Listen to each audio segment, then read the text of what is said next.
สบายดีท่านผู้ชมติดตามข่าวต่างประเทศในมื้อนี้ก็มีข้อมูลข่าวสารเหตุการณ์ต่างๆที่เกิดขึ้นอยู่ต่างประเทศมานำเสนอให้ทานได้รับชม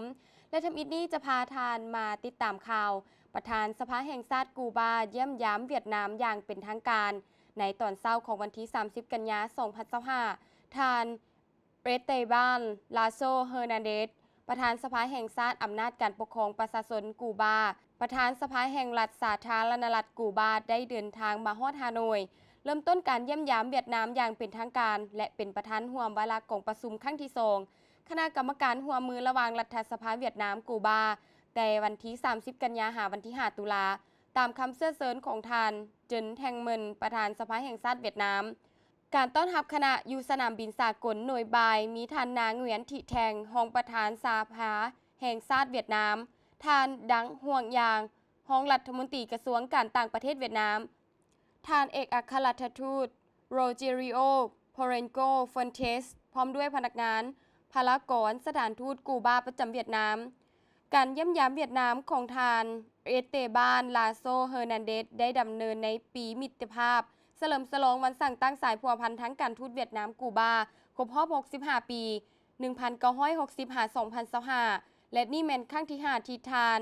เอเตบานลาโซเฮอร์นันเดสมีการเยี่ยมยามเวียดนามในฐานะเป็นประธานสภาแห่งชาติกูบาตามทานเลกวงล่องเอกอัครราชทูตวิสามันผู้มีอำนาจเต็มแห่งสาธารณรัฐสังคมนิยมเวียดนามประจำสาธารณรัฐกูบาแล้วการเยี่ยมยามครั้งนี้มีความหมายสำคัญหลายด้านเพราะว่านี้บ่เพียงแต่แม่นการเคลื่อนไหวแลกเปลี่ยนคณะผู้แทนขั้นสูงประจำปีระหว่าง2สภาแห่งชาติเท่านั้นหากยังแม่นเหตุการณ์เมืองการทูตที่มีผลกระทบอย่างใหญ่หลวงประกอบส่วนปรับปรุงและพัฒนาสายพัวพันสามัคคีมิตรภาพที่เป็นหมุนเสื้อระหว่างเวียดนามและกูบาให้หลายกว่าเก่าอีกด้วย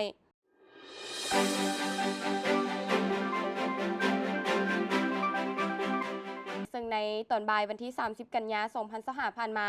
พายุบัวลอยพัดเข้าเวียดนามเฮ็ดให้มีฝนตกน้ำท่วมลมใต้ฝุ่นดินสอเจือนเฮ็ดให้มีผู้เสียชีวิตและสูญหายหลายกว่า40คนเรือนซ่านของประชาชนนับแสนหลังถูกเปเพเสียหายเนื้อที่ปลูกข้าวพืชพันธุ์ธัญญาหารนับหมื่นเฮกตาร์ถูกน้ำท่วมเนื้อที่เกือบ 7,300 เฮกตาร์ถูกเสียหายคันคูแคมป์แม่น้ำแคมป์ทะเลหลายกว่า 6,400 เมตรถูกสอเจือนอยู่บรรดาแขวงคือแทงหัวเงอานฮาติงกวางจิบ่มีไฟฟ้าใช้เป็นวงกว้าง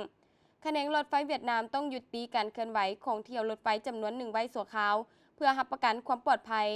ทานหัวจงหายประธานคณะกรรมการประชาชนแขวงฮาติง